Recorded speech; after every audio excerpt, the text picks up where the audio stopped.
Hi everyone. सो इस video में we will discuss about anti data कि जो एंटी डेटा की सैलरी है उसमें आपको किस टाइप की हाइक्स मिल जाती हैं, मतलब आफ्टर 1 ईयर 2 ईयर 3 ईयर आप क्या सैलरी हाइक एक्सपेक्ट कर सकते हो या आप कब प्रमोशन को एक्सपेक्ट कर सकते हो, और अगर आपको सैलरी हाइक्स मिलेंगी तो कितने परसेंट मिलेंगी उसके बारे में हम डिस्कस करेंगे। ठीक है, तो सबसे पहले मैं आपको एक चीज़ क्लियर करना चाहता हूँ कि जो एंटिटी डेटा है वो थोड़ी बहुत कुछ सर्विस बेस्ड कंपनी से अच्छी है क्योंकि इसका वर्क इन्वायरमेंट थोड़ा सा सही है अदर कंपनीज से। ठीक है, और दूसरी बात अगर मैं हाइक्स की बात करूं तो जो हाइक्स है वो कहीं ना कहीं मेरे हिसाब से पूरी तरीके से कंपनी के प्रॉफिट और आपके परफॉर्मेंस के ऊपर डिपेंड करती है कि आपका परफॉर्मेंस कैसा है, आपका मैनेजर के साथ रिलेशनशिप आपके कैसे हैं, और आप कैसा वर्क कर रहे हो, आपकी टीम में क्या पोजीशन है, इन चीज़ों पर भी काफ़ी सारे फैक्टर्स के ऊपर भी आपकी हाइक्स डिपेंड करती हैं। लेकिन तब भी मैं आपको एक एवरेज डेटा के हिसाब से हाइक्स बताने की कोशिश करूंगा, जो बिल्कुल करेक्ट तो नहीं होंगी, मैं पहले ही बता दे रहा हूँ कि एक एवरेज डेटा से उठाकर ली गई हाइक्स हैं,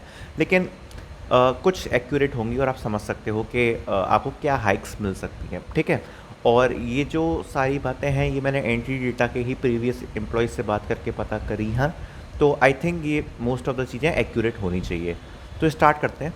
तो एंटी डेटा में जब आप देखो एज अ फ्रेशर ज्वाइन करे होगे तो यहाँ पे आपको मेरे हिसाब से दो टाइप के पैकेज दिए जाते हैं। एक होता है 3.5 LPA जिसमें आपकी जो इन हैंड सैलरी आ रही होती है वो लगभग आपको 25,000 के अराउंड आ रही होती है, जिसमें से आपका कुछ PF BF कट जाता है और आपको जो इन हैंड मिलेगा वो मिलेगा 22,000 रुपये।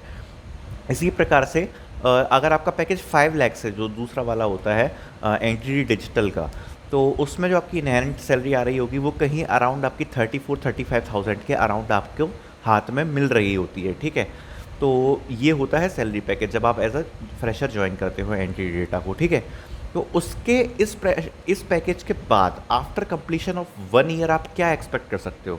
तो यहाँ पे देखो दो फैक्टर हैं। अगर आप काफ़ी टाइम तक बेंच पर रहे, सपोज अगर आपका एज अ फ्रेशर ज्वाइन किया, अब ये तो आपका लक है, और मतलब कि आप बेंच पे कितने टाइम को हो या फिर आपको जल्दी प्रोजेक्ट मिल जाता है। तो अगर आप ज़्यादा टाइम तक बेंच पर रहे हो अपने फर्स्ट ईयर में तो आप प्रमोशन से एक्सपेक्ट नहीं कर सकते, जो फर्स्ट अप्रेजल मिलता है वो आप एक्सपेक्ट नहीं कर सकते। तो उस केस में आपको कोई भी मतलब प्रमोशन वाला फैक्टर नहीं मिलेगा।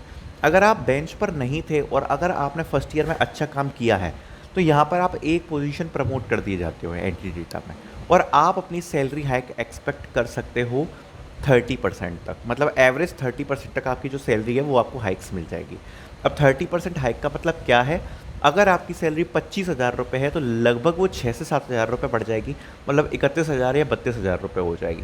और अगर आप 35,000 रुपये पे हो तो जो आपकी सैलरी है वो आपकी थोड़ी सी और ज़्यादा बढ़ जाएगी और आप एक्सपेक्ट कर सकते हो 42,000 तक आपकी सैलरी हो जाएगी अगर आपका प्रमोशन हो जाता है तो। ठीक है, ये बात कर रहा हूँ मैं, प्रमोशन हो जाता है अगर फर्स्ट ईयर में। और प्रमोशन कब होगा फर्स्ट ईयर में, जब आपकी परफॉर्मेंस काफ़ी अच्छी है, आप ज़्यादा टाइम बेंच पर नहीं रहे हो, तो ये वाला केस है। और अगर आपका फर्स्ट ईयर में प्रमोशन नहीं होता है तो आपका सेकंड ईयर में तो हो ही जाता है, तो उसमें आप इतनी हाई एक्सपेक्ट कर सकते हो 30% समथिंग। ठीक है, अब मैं बात करता हूँ अगर सपोज आपका प्रमोशन नहीं हुआ तो इसमें कितनी हाइक मिलेगी। तो आपको ओनली 5 to 10% हाइक मिलेगी, और आप अपने सैलरी पैकेज में केवल 1 से 2 हज़ार रुपये हाइक उम्मीद कर सकते हो, इससे ज़्यादा आप एक्सपेक्ट मत करना। अगर 1 हज़ार रुपये पड़ेगा या 2 हज़ार पड़ेगा। ठीक है, सेम केस गोज़ फॉर आगे के ईयर्स। ठीक है, तो सपोज़ मैं मान लेता हूँ कि अगर आपको हाइक मिल गई है और आपका जो पैकेज है आपने 25,000 से चालू किया था, अब आप 32,000 पे पहुँच गए हो आफ्टर 1 ईयर, तो अब सेकेंड और थर्ड ईयर में आपका कोई प्रमोशन नहीं होगा, तो जो आपकी सैलरी हाइक्स हैं वो लगभग 4% से 8% के बीच में होंगी, और अगर मैं एवरेज बात करूँ तो लगभग 5% के आसपास होंगी। तो सेकंड और थर्ड ईयर में जो आपका पैकेज है, मतलब जो इनहैंड सैलरी है, मुश्किल से 1,000 2,000 2,500 इतना ही बढ़ेगा। तो आफ्टर थर्ड ईयर अगर मैं मैक्सिमम भी काउंट करूँ अगर एवरेज के हिसाब से तो 2-2 हज़ार आप मान लो, तो 4,000 रुपये आपका सैलरी पैकेट बढ़ जाएगा और आप 32,000 से 36,000 पे पहुँच जाओगे। तो ये सीन होता है, मतलब एंटिटी में आपको जिस ईयर में प्रमोशन मिलेगा उस ईयर में तो आपको अच्छी हाइक्स मिल जाएंगी, लेकिन उसके बाद एंटिटी की हाइक्स इतनी अच्छी नहीं है। अगर आप बहुत ही ज़्यादा एक्सेप्शनल परफॉर्मर हो तो आप 10% मान सकते हो कि 10% तक आपको मिल जाएंगी, लेकिन वो भी थोड़ा सा मुश्किल ही है। और लेकिन जो एवरेज हाइक्स हैं वो आपको इतनी ही मिलेगी, 5% समथिंग कुछ मिलेगी, 5% 8%। ज़्यादा से ज़्यादा बहुत ही अच्छा परफॉर्मेंस आपका हो गया, कंपनी का परफॉर्मेंस अच्छा हो गया तो 10% 12%, इससे ज़्यादा आपको हाइक्स नहीं मिलेंगे। तो यहाँ पर एक पॉइंट है जहाँ पर एंटिटी लेक कर जाती है, वो है हाइक्स एंड अप्रेजल। आपको केवल प्रमोशंस के टाइम में ही हाइक अच्छी मिल पाती है। Overall company is very good to work. बाकी आप देख सकते हो हाइक्स वगैरह तो इसकी कुछ इतनी ही रहती हैं।